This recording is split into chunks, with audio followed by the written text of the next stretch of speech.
Ilang magsasaka naman sa Agusan del Sur na tulungan ng kanilang lokal na pamahalaan na madagdagan ang kita. Kung ano yan, alamin natin sa sentro ng balita ni Jaire Saludar ng PTV Agusan del Sur. Emosyonal nagpaabot si Marisa Taon.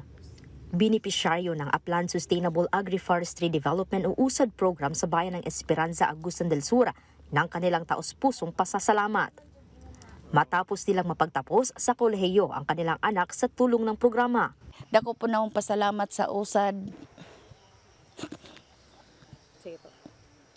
Dili mong gudlalim among kahimtang po, ma'am, tungod sa kahimtang po sa akong bana. Nga anak siya, tapos napod mi college, anak nga. Sa walang damhan, nakapalampos mi daw ka college.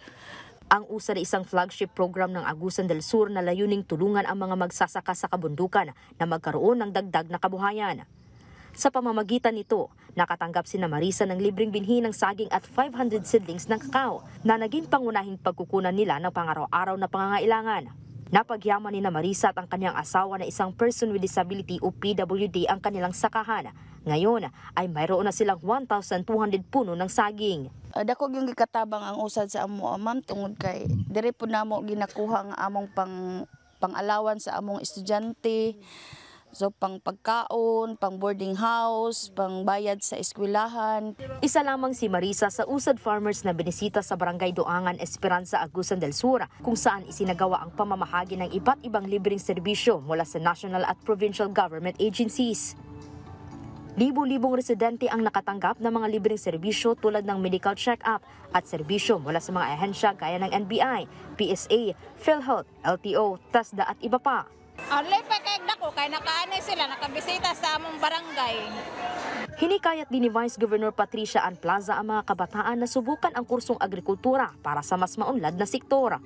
Kay subo, paminaw na pipila na lamang sa ato ang mga kabatanunan ang adunay interes mukuha o mga kursong agrikultura. Sa kabilang banda, umaasa sa 2nd District Representative Adolf Edward Edibong Plaza na sa pamamagitan ng research laboratory sa Agusan del Sur, lalo pang mapapabuti ang produksyon ng mga prutas at iba pang pananim. 20 na kabunga batang puluan. Target na ito nga makuha daw tungod sa research laboratory ni Gob Santicane.